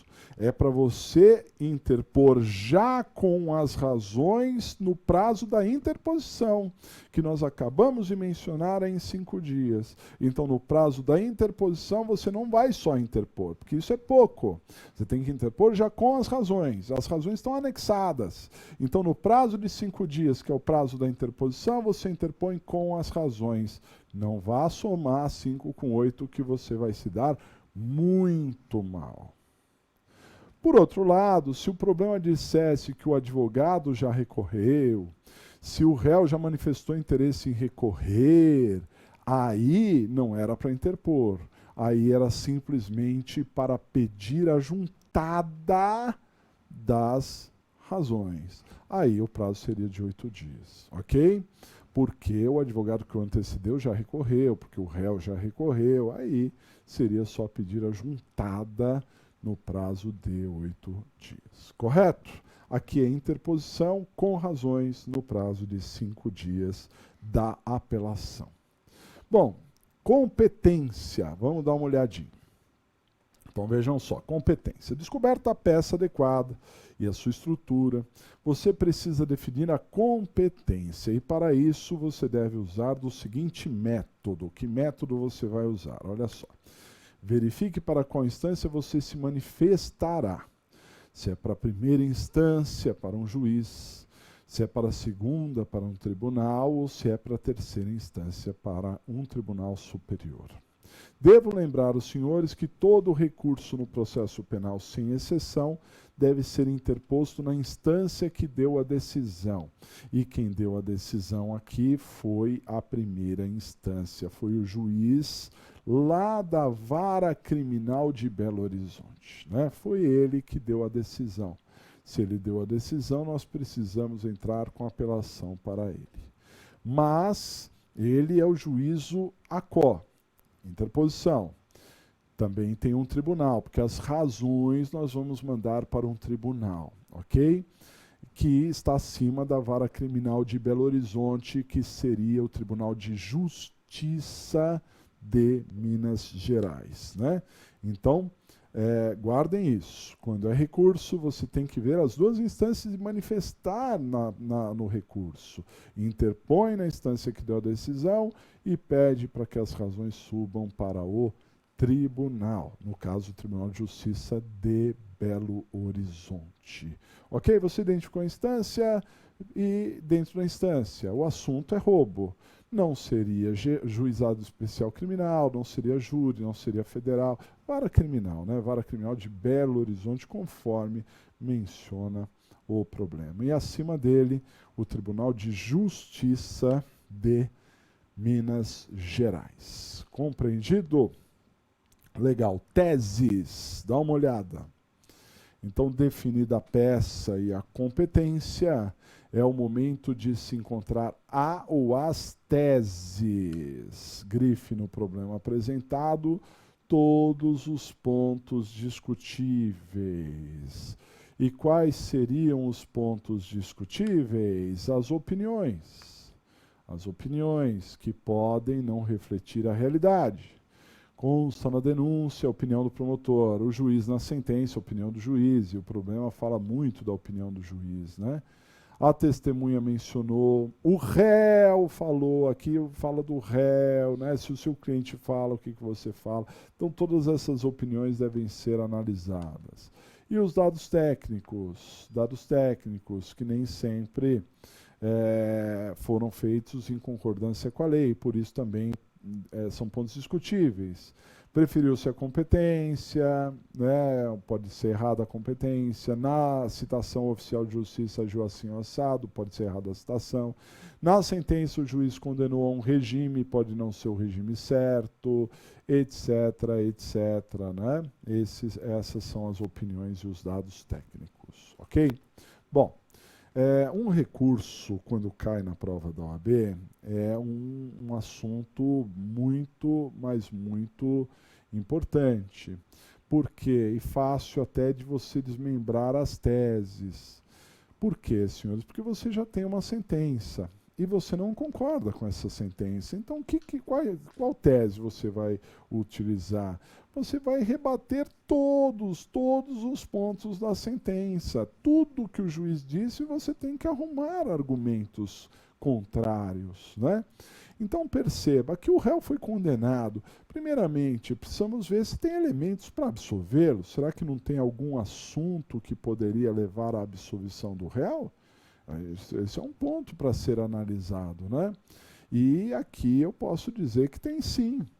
Por quê? Porque, inclusive, esse é um assunto que já falamos aqui em aula, né? Em que o réu, no iter criminis, ele iniciou a execução e realmente não consumou. Agora, será que ele não consumou por circunstâncias alheias à vontade dele? Porque as circunstâncias alheias levariam inevitavelmente a uma tentativa. Mas aqui no caso, o crime não se consumou, não foi por circunstâncias alheias, e sim pela própria vontade do réu, que quando olhou lá, viu que era uma pessoa de idade numa cadeira de rodas, falou assim, pensou, não posso roubar um sujeito como esse, tenho que ir embora, imagina. Então ele se arrependeu, o problema disse claramente que ele se arrependeu, né? Na verdade, estamos diante do Instituto da Desistência Voluntária, porque ele não esgotou os atos de execução, ele não chegou a ameaçar o dono da loja, né? E por isso ele foi embora, não consumou o crime, não foi por circunstâncias alheias, e sim pela sua própria vontade. Desistência voluntária faz com que o agente responda pelo que efetivamente ele causou. E talvez a única coisa que ele poderia ter causado era temor naquele outro cliente, que esse sim ele ameaçou, né? Ele não queria o dinheiro do cliente, mas ele ameaçou o cliente. Então isso ele pode ter causado? Pode sim, só que o problema também deixa claro que este cliente não foi ouvido, não foi encontrado, e quando foi ouvido na época do crime, manifestou total interesse em não tomar nenhum tipo de providência contra o réu. Dessa maneira, se acatada a tese de desistência voluntária, seria a absolvição do réu, né? A absolvição total, porque ele responde pelo que causou, não causou nada, não responderia por nada. Ok? Então essa é a tese principal, que é só pegar a sentença do juiz, o fato concreto, o que o réu mencionou, que você poderia chegar a essa conclusão, né? Importantíssima essa ideia do iter criminis. Perfeito? Muito bem. Agora, cá entre nós, né? Quando você tem uma tese como essa, você também tem que pensar que o réu pode ser condenado. E aí, se ele for condenado, você teria um monte de coisa para falar em termos de pena, né? Primeiramente, você discutiria item a item da pena. O juiz aumentou a pena por conta de coisas que ocorreram com ele quando ele era inimputável, quando ele era menor. Ele tem 19 anos agora, e quando ele era menor de 18 anos, ele tinha lá antecedentes. Isso pode ser considerado como antecedente? De jeito nenhum. Há súmula dizendo que nem processos em andamento, nem inquéritos constam como maus antecedentes. Então você tem que brigar para afastar esses maus antecedentes de uma época que ele era inimputável, né? Então tem que tentar afastar isso. Fato, ok? Segundo, você tem que, na segunda fase, tem sim que considerar pelo menos duas atenuantes. Duas atenuantes. Ou duas, né? Até três daria, mas principalmente duas. Primeiro, a menoridade, a idade, menoridade relativa. Ele tinha lá 19 anos à época do fato, e o artigo 65, inciso 1º, diz que quando o réu é menor de 21 anos na época dos fatos, isso é uma atenuante. Então é objetivo, tinha que falar sobre isso. Segundo, também no artigo 65, fala da confissão. E o réu confessou, isso tem caído com muita frequência, essa ideia de confissão. Ele confessou, logo a pena tem que cair, tem que ter essa atenuante também, né? Ainda teria, eventualmente, uma terceira, que a OAB não pediu, mas que seria esse arrependimento tentando minorar as condições do que ele aconteceu. Se não considerasse desistência voluntária, que considerasse pelo menos essa boa vontade do réu de minorar as consequências do seu ato, né? Mas isso nem foi pedido. Na terceira etapa, tem dois assuntos importantes, porque na terceira etapa aumentou a pena pelo simulacro de arma de fogo. Pela lei antiga, na época desse crime, não podia ser. Então você tinha que brigar para afastar essa majorante, né? Pela lei atual, a mesma coisa. Se caísse em face da lei atual, também tinha que pedir para afastar essa majorante, porque só tem a majorante se efetivamente o réu estiver usando arma de fogo hoje em dia. De fogo hoje em dia. Na época podia ser qualquer arma. Hoje de fogo é que a pena seria majorada. Então tem que afastar a majorante. E no que diz respeito à tentativa, a tentativa pode reduzir a pena de 1/3 a 2/3. Por que o juiz reduziu de 1/3? Né? Sempre que o juiz não tiver justificativas, a regra é diminuir o máximo possível, diminuir em 2/3. Poderia o juiz diminuir 1/3 se fundamentasse. Como ele não fundamentou, teria que reduzir em 2/3. Isso seria também uma tese. Por fim, teríamos ainda a tese do regime, né? Por que o juiz aplicou com o regime inicial fechado? Ele disse que roubo é grave, que assusta a população das grandes cidades. Isso é um argumento em abstrato. E o argumento em abstrato não é aceito. Eu não posso dizer que roubo é grave para aplicar um regime mais rigoroso. Tem súmula, aqui é uma questão sumulada, quero que você encontre a súmula, né? Eu não posso, para eu aplicar um regime diferente daquele que está no artigo 33 do Código Penal, eu tenho que ter uma fundamentação idônea, e a gravidade em abstrato não é uma argumentação idônea. Então tinha que ser o regime inicial aberto. Né? Olha quantas coisas. Você ia pedir a absolvição do réu, mas se não absolvesse, tinha que pedir tudo isso que eu mencionei para vocês. Ok? É assim que eu quero que você faça na peça. Preste muita atenção e argumente, arrume argumentos para tudo isso que eu falei. É um treino, isso se repete, tem chances reais desses assuntos voltarem a cair para os senhores. Uma vez feita a análise das teses, vamos para a peça. Vamos analisar a estrutura da peça. Vamos montar aí um modelo para os senhores. Dá uma olhada. Estrutura. Toda a peça processual pode ser dividida da seguinte forma. Então nós temos endereçamento, tem que dividir, hein? Preâmbulo, narração dos fatos, do direito, que é a argumentação, que é a fundamentação, e do pedido. Primeiro, endereçamento. Endereçamento da interposição, hein? Excelentíssimo senhor doutor, juiz de direito da Primeira Vara Criminal da comarca de Belo Horizonte, Minas Gerais. Né? Do jeito que estava no problema. Autos número 3 pontinhos. E um pouco abaixo de autos número 3 pontinhos, você vai colocar o preâmbulo, a interposição. E a interposição é aquela parte em que alguém vem entrar com alguma coisa, né? Então vamos acompanhar. Olha só. Leonardo, Precisa qualificar o Leonardo? Não. Por seu advogado, vem respeitosamente à presença de Vossa Excelência, não se conformando com a sentença que o condenou, interpor recurso de apelação nos termos do 5931 do CPP. Então, isso não pode faltar. Recurso de apelação nos termos do 593, ok? O que está faltando aqui? Está faltando que as razões subam para o tribunal. Então, além do recurso de apelação nos termos 593, requer outro sim, que as razões sejam encaminhadas ao Tribunal de Justiça de Minas Gerais, ou do Estado de Minas Gerais, ok? Termos em que pede deferimento, e aí você coloca aquela data que eu mencionei, 15/5 de 2017. Então, o que não poderia faltar? Recurso de apelação nos termos do 593 e que as razões sejam encaminhadas para o Tribunal de Justiça de Minas Gerais. Além disso, a data.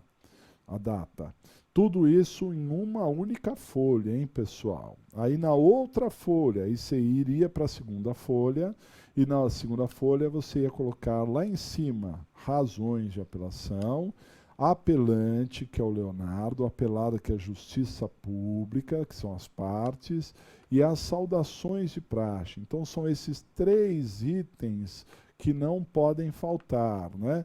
O nome, não pode faltar o nome da peça, que é razões de apelação, as partes envolvidas, Leonardo e Justiça Pública, e as saudações de praxe, egrégio, Tribunal de Justiça, além da Câmara, de outros julgadores. Ah, poderia falar do revisor? Poderia falar do